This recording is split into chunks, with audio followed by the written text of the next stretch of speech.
Samoa o maia se o tātou tāpuai I le atua. Tātou tāpuai I le atua.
O le leo, o le ualanga I le vau.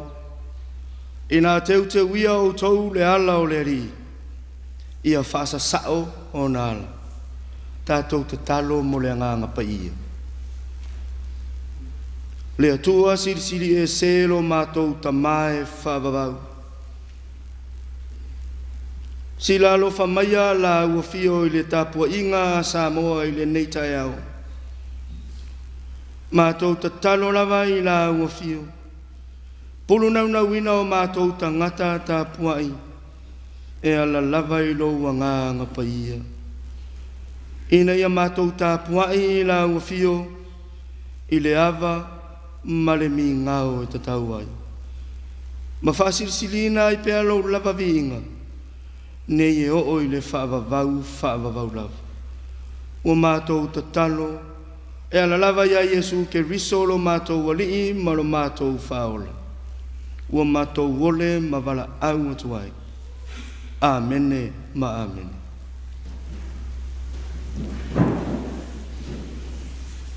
Tātou vivi atu I le atua I le vi inga e se lau. Se lau le vi inga tātou te vivi ai.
O le whaitawina o Awhionga Paia o tātou atua.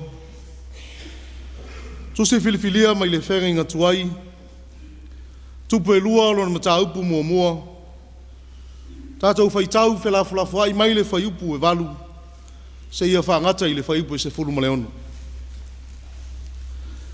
Tupu e lua o lona mataupu mua mua. Tātou whaitau whelafulafu ai mai i le whaiupu e walu. Se ia whangata i le whaiupu e se fulu maleono. Whafonga maia, Awhionga Paia o tātou atu. Na lātou tali atu ai lea ia te ia, o le tangata tau fulufulu, ua fusi foilo na sulu ngā titi le fuspau. O na whai mai lea o ia, o e lia le tisepi lea.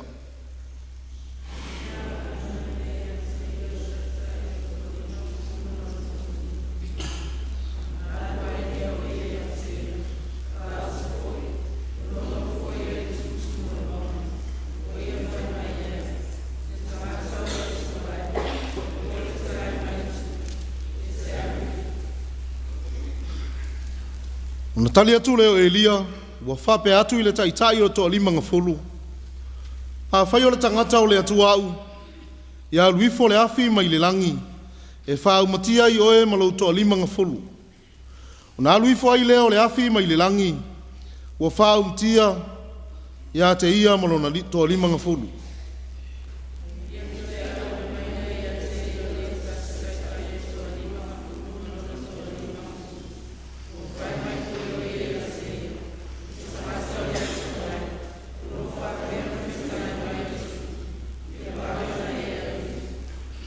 Na tali atu leo Elia, ua whape atu ia te ila tou, a whai o le tangata o le atu au, ia luifo le afi mai le langi e whaumtia i oe malouto o lima ngafulu.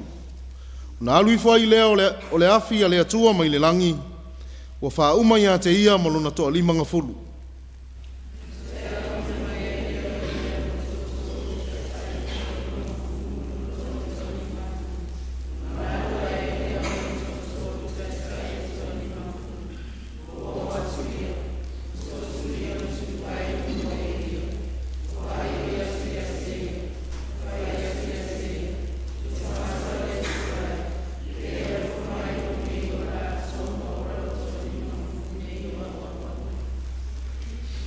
Whauta, na luifo le afi mai le langi, ua whaumtia ulua i taitai o toa lima ngafulu e lua, ma o la ua tai toa lima ngafulu, a o le nei, i e lofa mai i lo nei ola.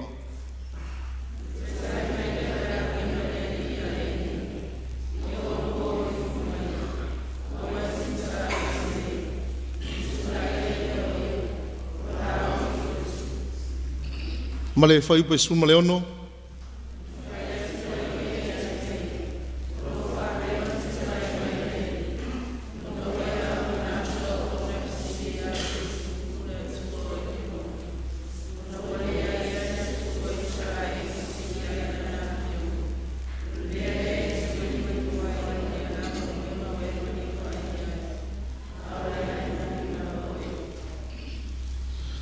tu se filifilia mai le whenga inga fau, tala le su kiriso na whamawina i mareko alon mataupu mua mua, tātou whaitau whelafulafu ai mai le whaiupu mua mua se e whangata i le whaiupu se fulu ma le lima.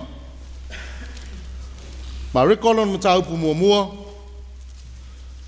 tātou whaitau whelafulafu ai mai le whaiupu mua mua se e whangata i lona whaiupu se fulu ma le lima. O le amatanga o le tala leia Yesu Keriso o le alo o le atua.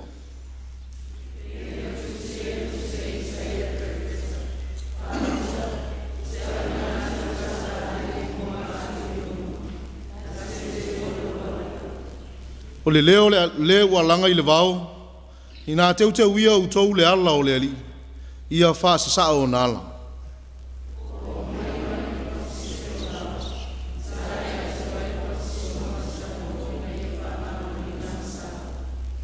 O atu foi le nu umo i utaia ia te ia, a toa matangata i Yerusalema, ma ua papatiso ina i lātou uma ia i le vaitafe o Yoritana, ua tau atu a lātou wangasala.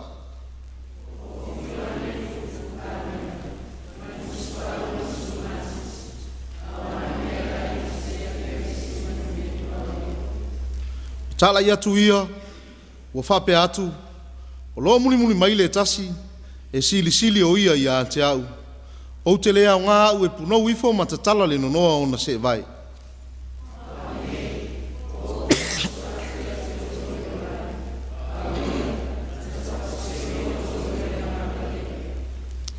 Ona po ia o maliu ai Yesu mai Nasareta o i Galileia, o papatiso ina foi o ia Ioane i o itana.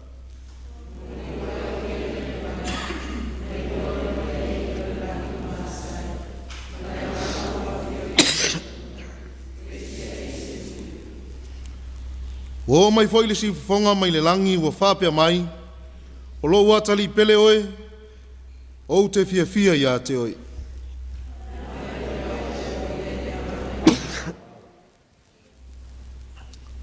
Sa iai foi o ia i le vao i poe whanga fulu, o whaaso soina e Satani.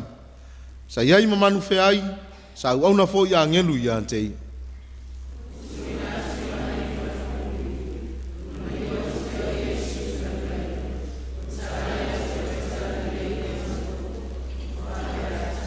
Ma le foi poe sulma lima.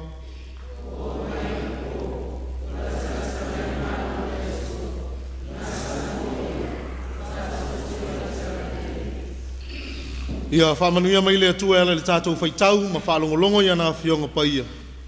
Ia tūma watu lona lava vi inga, ia te ia nei se o i le whawavau lava. Amen. Tātou pepese i le atua i le pese se lau se fulu ma le fitu. Se lau se fitu le pese, tātou te pepese i le atua.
Wa tātou tālo sanga. Te talo le whaaftai. Whātou e senga. Matui na atu nisi o tātou manao i lea tua. Tātou wifo ma te talo i lea tua. Lea tua ma manae lo mātou ta mae whawawau. O lea tua ma i le wau, se i o i le whawawau. O lea tua o lanu mangangana. O le pule ao i le langi ma le lalolangi i antoa. O lau afio o le alofa ma le alofa muti muti vale umalava. O le puna o le ola ma le malosi. Ma le whaapongai o mele le uma ma whamunianga o lo mātou olo. O poto o lau pulenga. Ai maise o lau nui le nei aso. Se o mātou mōli mawina whaatasi ma se o mātou atunu o Samoa. Lo lofa ma lo wanga lei fa so mai a te mātou. O wau tau manuia le amataina o whiau ma ngā ruenga o le nei tausanga. Pāwhitai le ola ma le malosi whawhauina. Pāpea lau tausinga ma lau puipuinga i se o mātou atunu. Wau o le afe se matangi vale. E lo malu pēr le tai. I la mātou wholaunga tau amata. Awa e ui na lo fia le lalolangi i taua. Misa ma whewaiwai inga. Ai mātou te whamanuina lo suafa. Pe a mawhau watu i lo alofa ua tele. Ua afu ai o na mātou whaita pua inga whaatasi ma se o mātou watunu o Samoa. Ia lo alofa ma lo uang le lei. Ua lo talamanuia se o mātou watunu. Mata mai lava i o na taitai whale malo. Taitai whale anganu. Taitai whale e kāle sia. Se i o na tangata lau tele. Whawhetai lo alofa whasoa mo i mātou e ala i tāleni ma ngawaa. O mawhai o na tausi o mātou a inga. Whape mea mātou te mana na oai. Ele ngata iau mea alofa i le tino ma le mawhau whau. A ua whapea fo i la le anganga. Mātou vi ia la ua fio no lo alofa. I tama whanau o se mātou atunu o lo tāpe i tu e fio le lalolangi. A ua lau tala le lei ma lau fina ngalo. E le ngata i lea. O i la tau o saili manuia i a o onga ma ngā luenga. E le titi lo mātou o nganga whaftai o no le nei atunu o Samoa. O lo mātou tofi mo lo mātou whasino manga mai la ua fio. Whawhetai o nā tina ese. I ona lau whanua. Alona ngāta i whale o mātou wola. Sauloto ma Afiafi ai. Ia lau a fio. Ona o lau tuspa ia. Mātou whaitau ma whalongolongo i ai. Ua o le sulu lea i o mātou wae. Ma le malama lama i o mātou wala. Na te whātonu tonu wholawina. Lo mātou wola whale whātua tua i le amatanga o le nei tausanga. Whawhetai le ngā ruenga mana alua nganga pa ia. E whaloto tele ina i mātou. Ne o mātou tu maupea i lau a fio i taimi uma. E mese lava i taimi e whesoa i nā ilo mātou ola i lui tau ma whawhita auli o le ola nei. Whasirisili la mātou whawhetai. Ona o le whaolatanga na saunia mo le lalolangi atoa. E ala i leo whaina mai o lo walo pele i su ke riso o lona soifua. Ne ia maliu. Ma toi tū mai le oti ma le tūnga mau. Mātou sao whanga i lo mā loe whawawau. Tā mātou tū mau pēa i le whātua tua whamaoni ma talia o ia. Tū mau atu pēa i lau a fio le viinga. Le whamanu ma le whanetanga. Nei se i o i le whawawau. Le atua mi o tō nue. O lau a fio lava e tonu ma sao ato o toa au whamasinonga. Whai a fua la mātou i whonga. Mai mātou lava o se atunu o le fotu o anga māsesei. O lea o mātou toele whalea nganga i o luma. O nau tū māmionga mātou te whātino ina pēa. E le tusa malou fina ngalo. Mātou te talo ai ma le loto maualalo. Lo whangia e lau fio wha mangalo se o mātou atunu. I o mātou se māngasala. Wāwea māla e puniti ai au whamunu yanga. I lo mātou wola. A mangalo I lo mātou wola le usi ustai I lau fio I le tele o taimi. I nau whasilitu I na naunga, ma whawhiawhianga o le nei o langa. Ai ngalo I le wala au na e wala wina I lo mātou whatau wā. Whātou ese I lau fio le atua, ono lo mātou le whalangolango atu I lau fio. Alo e alofa ina pea I mātou I le alofa I sili o nā atua toa. O lo mātou le wha moe atu I lau fio. O mātou manatu lava I lo mātou wata mai mo lo mātou poto. Au avea mala e sala e se ai o mātou wala malau fio. A manatu fo I lo mātou wha molulunga I ise o mātou uso a tangata. Wa avea pea lea mo mātou waivainga I lo tātou wāna no foai. Au avea mala mātou te si ei pea le tā I lau fio I aso whaiso. Lea tua lo whae. Mātou whātou e se atu I lau fio. Ono le vai o lo mātou ola tatalo. Mo lo mātou ola le sa ili atu I au a fio ngā paia. Au mua na manao mātou loto I mea whawhia fio le nei lalolang. A manatu foi lo mātou ola whawhauringa. Whapea lo mātou tau mawhai e whaoa lo vi inga I le tele o taimi. A lofa le li ie whamangalo mai. A veia le totu paia o Yesu Keriso. Na malingi lungo le sa tauro e whamamai nai a mātou anga salauma. Ma toi watu ai mātou le mawhutanga malaua fio e whawawau. Le atua whafafonga te tāloi. Le atua tali manao laua fio e malia I o mātou loto I mea le leuma. Whamanuia laua fio I la mātou tāpua inga I le nei Afiafi. Samoa ua mori mawina loa lofa sa mai mo I mātou I so se ala. Anga le lei lau fio I lau e kalesia o ao. Mai lava iona taitai whale e kalesia. I nofa whawhiangainga ma whale tua se ioi tangata lau tele. Ia whatu puina e lau fio lau tala le lei. Na ia tele ni anganga mo lau fio ma lau fina ngalo. E ala I lau whiau. Whamanuia le whainga malo Samoa. Mai lava iona taitai whale malo se ia pa ia se au pito I titi. Anga le leila ua fio I po kalame ma lava singa loa tunu. Ia lofa ma whatau nuina ma le manuia. Ia iai lo toa file mu. Iona vae nga uma. Mātou te talo le atua.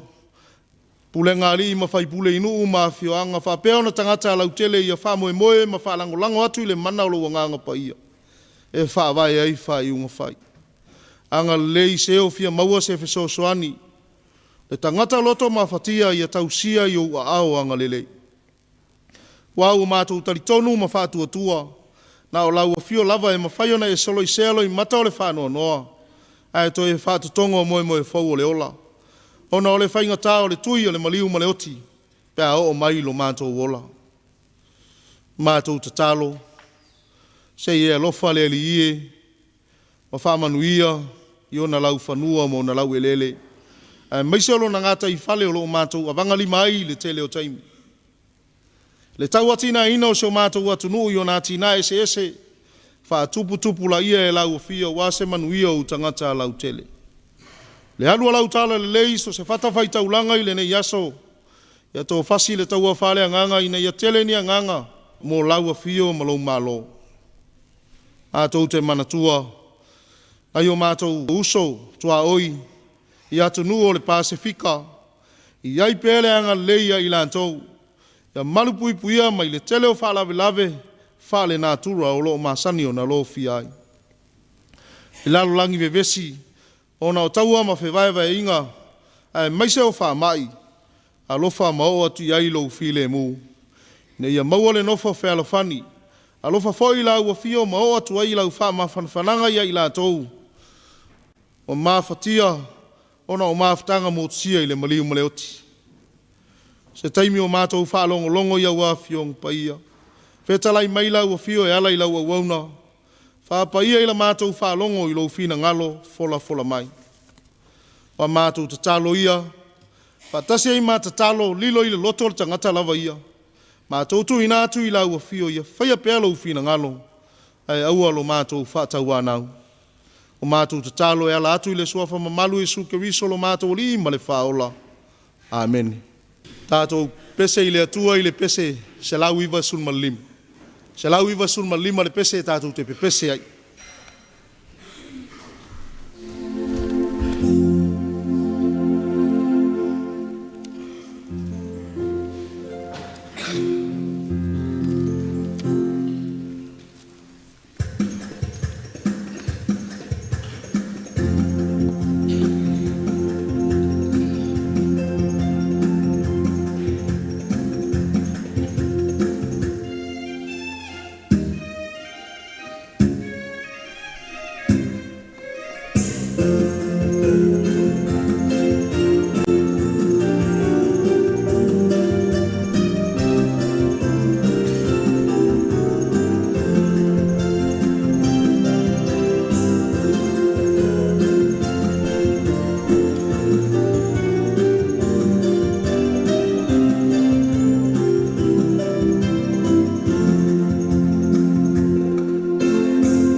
sa unga le swafa mamalu le tu le tama le alo maleanga pa ia amen mawale matua maritusi na faita wina marifenga inga fou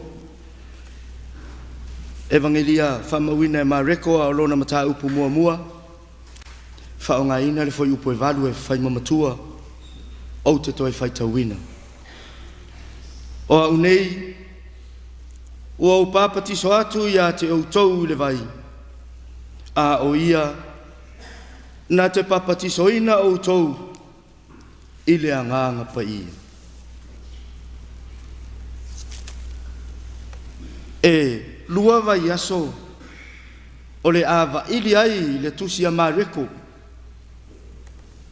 i se autu e whapea o le tala le lei a mareko e whaama mawhala i le nei vai aso le autu e whapea te wina o le ala te wina o le ala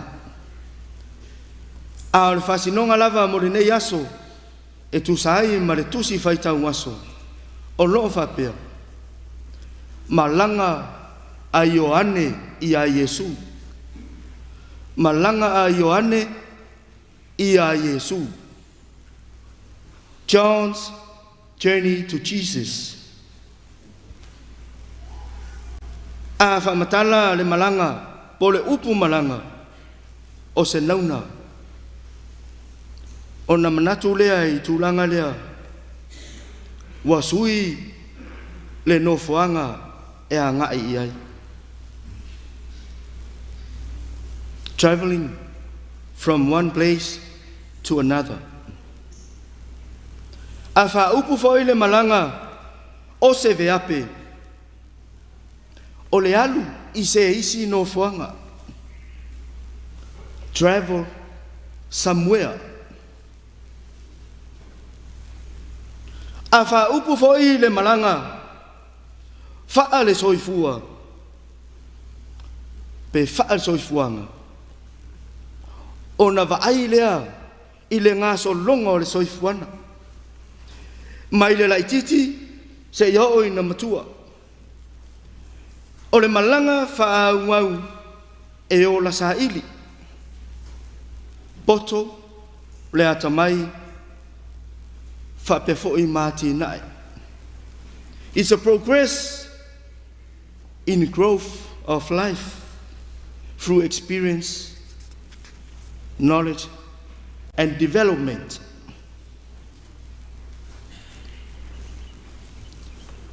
Tasilea fa'alanginga wa sapiai Samoa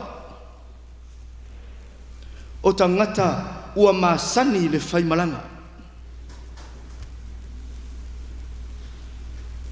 Mai ya na mua fa mai o Samoa o tangata fo lau o le vasa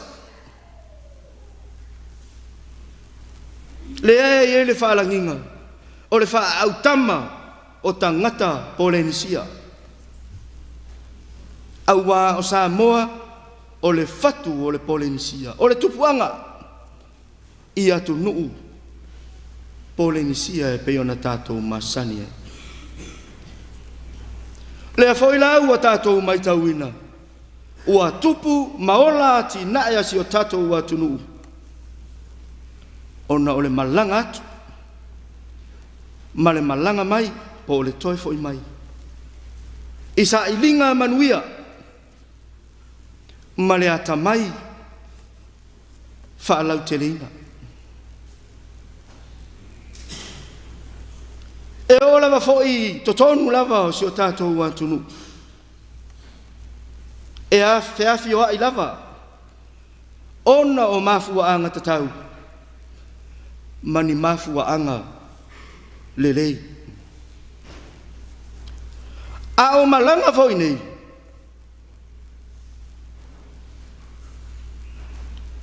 Lea foi ua solo a toa ai.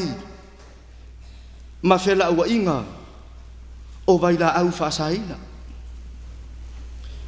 O malanga fo ia, ua tia i motu ai, ta i toa lua, mawhanau. O malanga fau ia, ua sa ili ai le o le tangata lawa ia. Ai ngalo le tapua inga a inga. Ngalo ai le nuu, male e kālesia. O nisi o malanga, ua ngalo ai o tātou tangata nuu. O Samoa, o le atu nuu o tapua inga, whaakerisiano. O lona winga o tangata whaatua e tatau o na teu whatu o le keriso ua whai ma whaataitainga o tū maanga i le malanga whaare whaatua malava singa umalava. O le malanga Ioane ia Yesu ua fia se lau tausanga o tūtū ngutu. Ai la iti ana i tausanga na tūtū lima ai. Lea malanga tau. Ei loa whapei. Ei loa ua savalo ia era. O Ioane au le a whai ma whawheau. I le a fio mai o le Mesia. O lona winga, o se malanga sa manu. O se malanga sa longo longo. E au auna a le atua. A o lea la, ua sapaia whatua ele nuu o le atua. E pei ona tala ele au fai evangelia. O le malanga na loloma ma sau sema mo le afio mai o Yesu Keriso. Ai mai se lava le papatiso ino Yesu Keriso e a matari ai lana fe au malana ngaluenga. Le foi ua matai le tala le leia Yesu Keriso i le tūsinga le a mareko e pei o na tātou whaitawina. Tolu lani vaenga e fia whataua i le whaitaunga le nei. Ai mese foi o mōli mau ane au whai evangelia. Mua. Fōringa va aia. Fōringa va aia o Ioane o lo ta ua i foi upuna whaitawina.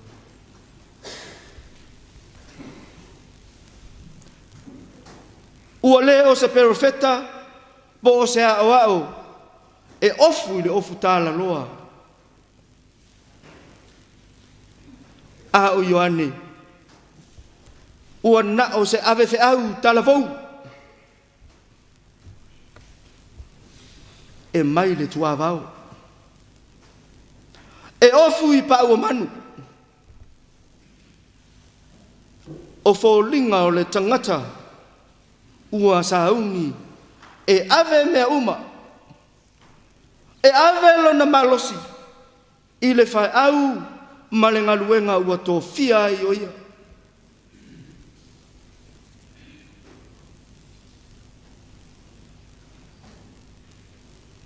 Lona winga o le vala wina o Ioane. O le teimia o le masausau o lona malosi. O se au auna i le malau o lona soifua whaongaina. Ma le wha moe. Se i au talu loto ma nganga o Israelu. O le whaatata se i whawhangu le nu o le atua. Ina ia langona le salamo mo le afio mai o le risili.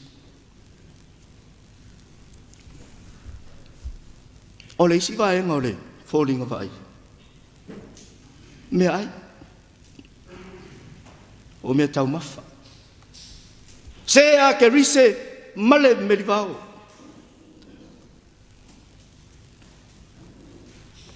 O me ai le taritonunga. O ni tape nanga whaatope tope. Wana o sina mea e maua i le ala, e maua i le vau, e tau ina tali ai le ngā lala, le fia ai, ma le fia i. O le wha moe moe e le tau o tele, le ai maona, po le tali le lei, ma alo ai le lei. Ai taua, le taimi mo le fia au, ma le ngaluenga ua tofi ai. Vaenga lona lua. Va tapuia a Ioane ma lona matai.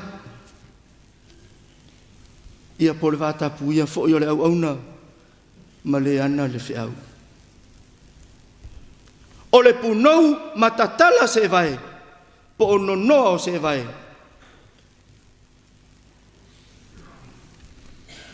Ese ma le taua.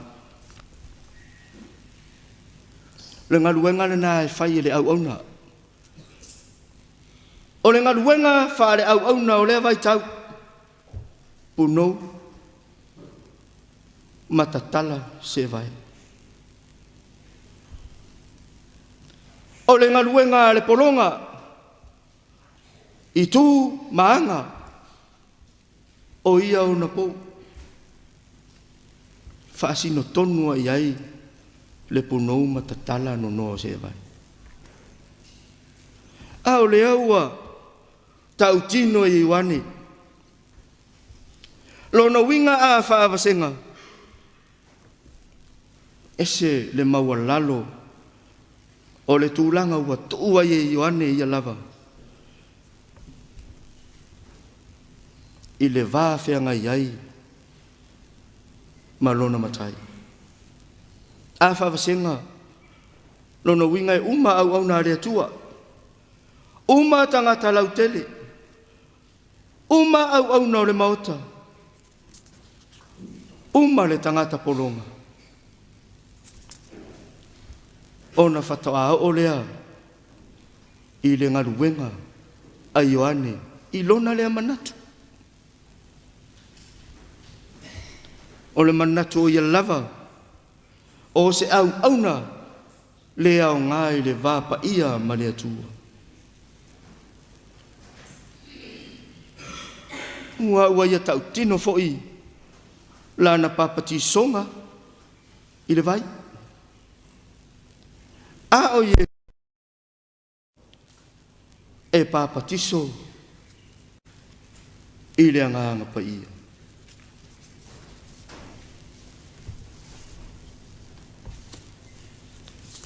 O le ngaruenga, o loo iai le loto maulano e whatino ai.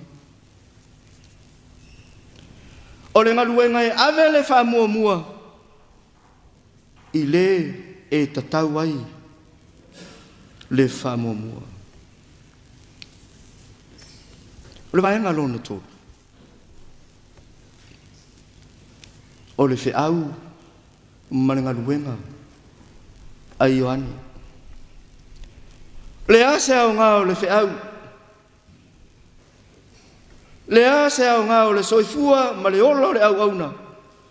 Ua ofo ina e tautua ai. Se le matango fie.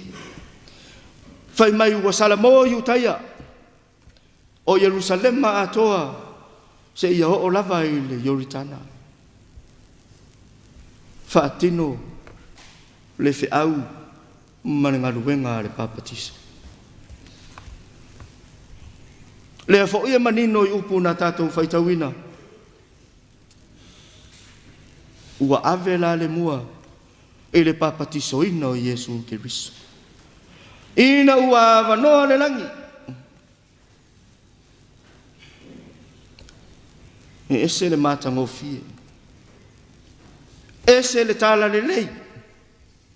O le whiau, ma ngā luenga i Ioane. E tala manuia, fuafuanga uma, ma wha moe moinga. Peise i ua matua tali le atua, i le whiau, ma ngā luenga o whenga i ai.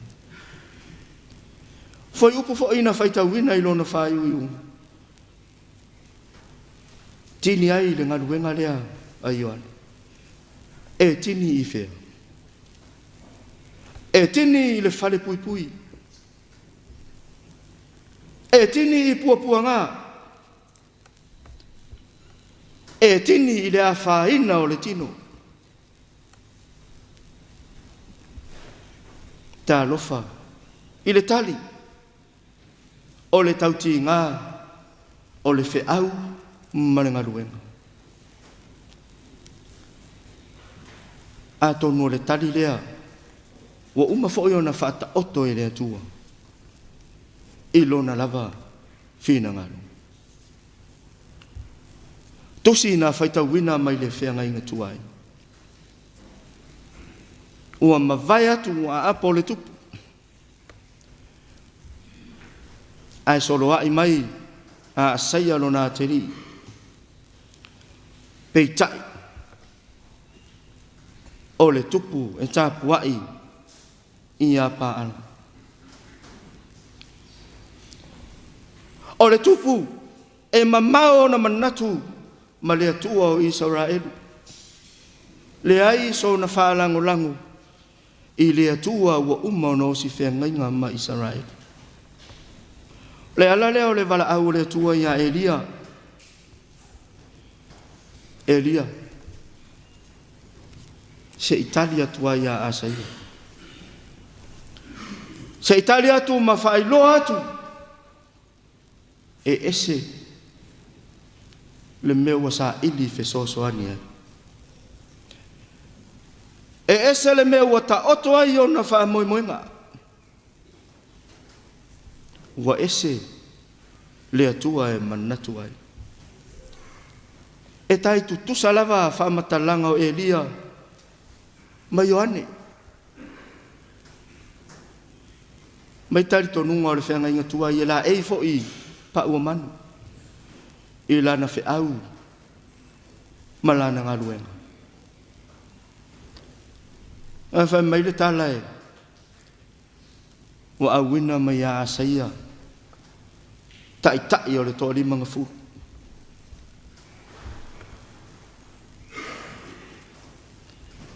Whai a Elia e sau. Lea lai manino i whai upu na tātou whaitawina. O mai le vaenga mua mua na ona whailoa le wheau. Nei uvale. O mai le lona lua e uvale fo. Fato a tali lava manu i le lona tolu. Se are mafuanga. Le anga o mai ua lato i loa le lei e le whaatau waa e lia. Manatu le taitai lea ma le toa lima ngafuru. Le ai. Ono o iai pa ia whaale atua i le au auna. E ui lava pe e lafu ai le sila sila ma le vai. A o le au auna a le atua. Le ale mena whai. Whai mai na toa tuli ma ai oi le taitai le nei. I le perofeta. Le ala le ana. Taria le lei ai le wha moe moe.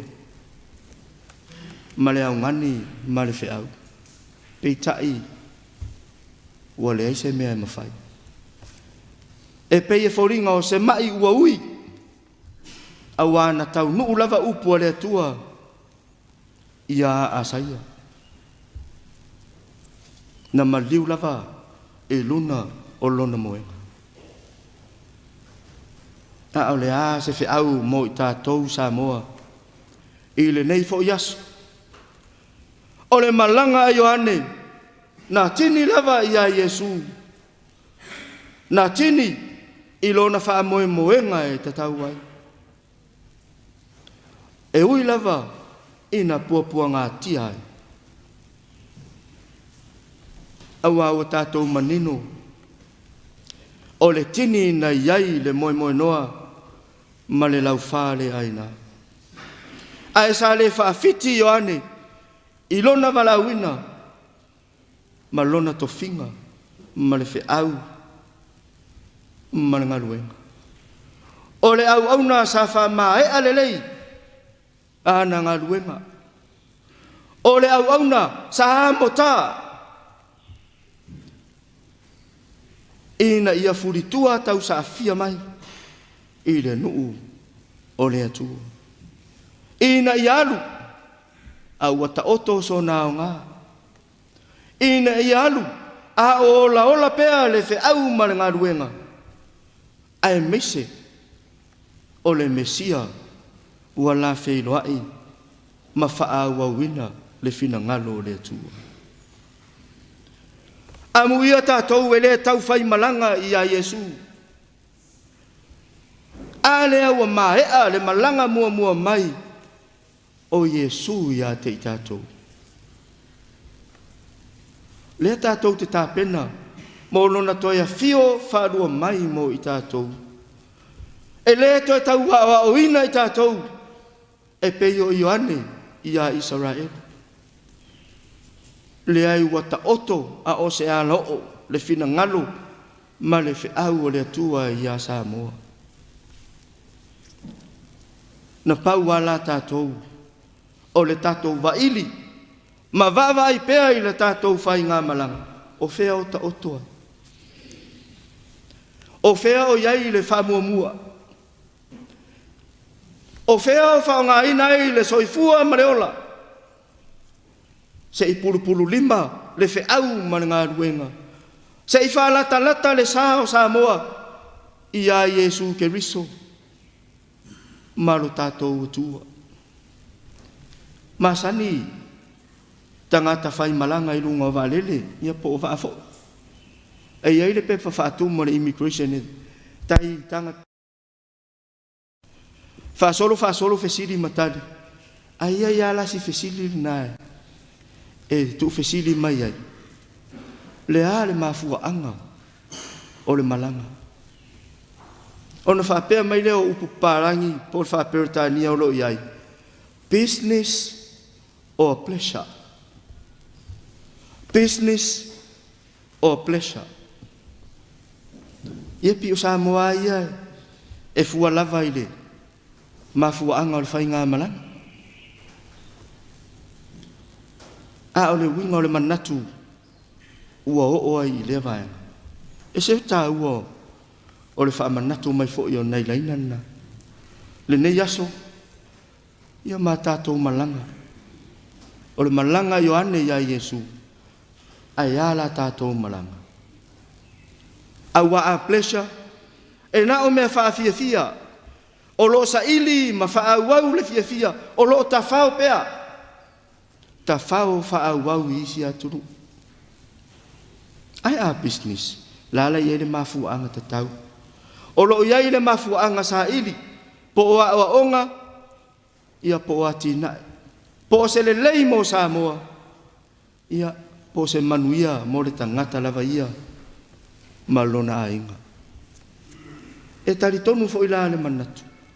E ta ua tele. Mo le fe au ma le ngaluenga a le atua. Business. O la tātou tiu te whaile na. O la tātou ngaluenga le na e whatino. O lau ma lau. E tu lima whatasi. E pulu lima whatasi. E ngā lulu e whatasi. Mo le atua. Malona fina ngalu. Pleasure. Tele le alofa mareanga le lei o le atua. Tātou te tali ia so uma. E mai le taiao se iao ina moe. Alofa mareanga le lei le na o le atua. Peita. E tu tupu whawhita uli. O le manao pea. O le manao tele, o le manao lasi. O le manao atili. Ai meiseo manuia faa le lalolanga. O le pleasure o le ngaluenga le atua. E faa tali mai le atua. I le nuutu mau o uma o na tapena mo i tātou. O le saolo tonga sili. O le saolo tonga moni. O le manuia atali o lo faa tali mai. Ai faa fihea na mau. E maua ina ua ta oto lelei a tānga luenga i le soifuanga nei ma le lalo langi nei. Tātou malanga i le atua ua uma ona whata oto i Yesu Keriso. Le soifua ma le ola le Yesu Keriso o lona ola na ofo lava mo le lalo langi atua. O le ola ua ofo mo isi tangata ngalo ai lona paia o lona mamalu o lona taua. E au fo i ona tātou wola whapena ma tātou whai malanga whapena i le soifuanga whakerisiano. Le soifuanga whaare tangata whatuatua ua wala awina i oe ma tātou te ola mo tātou uso. Tātou te ola mo le manuia o ainga nuu ma e kāresia. So ia le manatu i mea le laloranga. Le ala fo i leo le vevesi ma vātau ma lo le lalorangi. O le pule. O ele. O le malos. Avea fo i le nei aso e tō matauina i la tātou whai ngā malanga. Au wā o le tali. E tali lava oe i lo uroto. E tali au i lo uroto. I le fina ngalo o le atua malona whāsoa mai. Yo Yesu Keriso lava na soifua maola. O lona maliu malona toe tū manu malo mo isi tangata. Le ala lea o lo tātou manuia. Le ala lea o le mauti noa la tātou whai ngā malanga. O lo iai le atua mai tātou. Tū mau tu pēi le atua lona vi inga. Nei o i le whaavavau lava. Amen. Tātou toi pese atu i le atua i le pese whāse lau maleiva. Whāse lau maleiva le pese tātou te pese ai.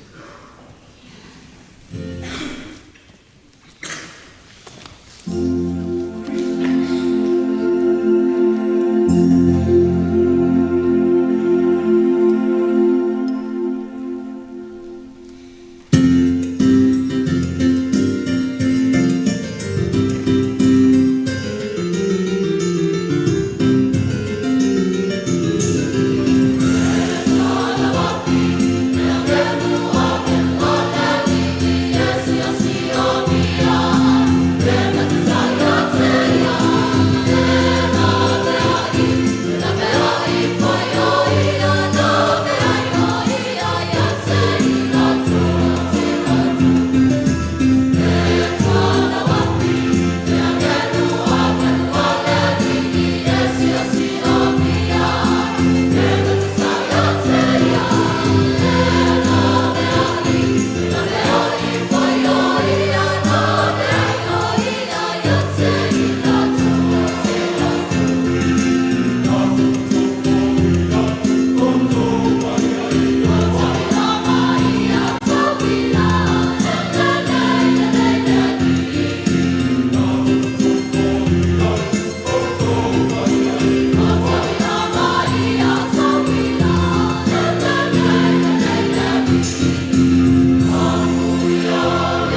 ole talo whamanuia ma le talo molfo ai.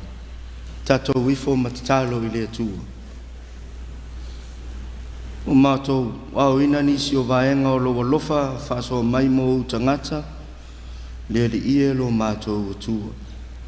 O mātou toi ofo ina atu nisi o vaenga i la o fio e whai ma mātou taulanga. O mātou tatano lava tamai a lofa ma whapaia.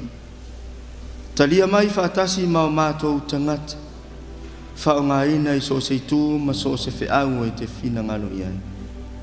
A ole manuia ma le file mua la wafio lo mātou atua o le lofa sisiri ese o Yesu Kiriso lo mātou wari ma lo mātou whaola. O le maftanga whaiwhai pia ma lo lava nganga ia i lunga o i mātou uma Samoa atoa ma le lalo langi atoa nei o i le whaavavau lava. Amen.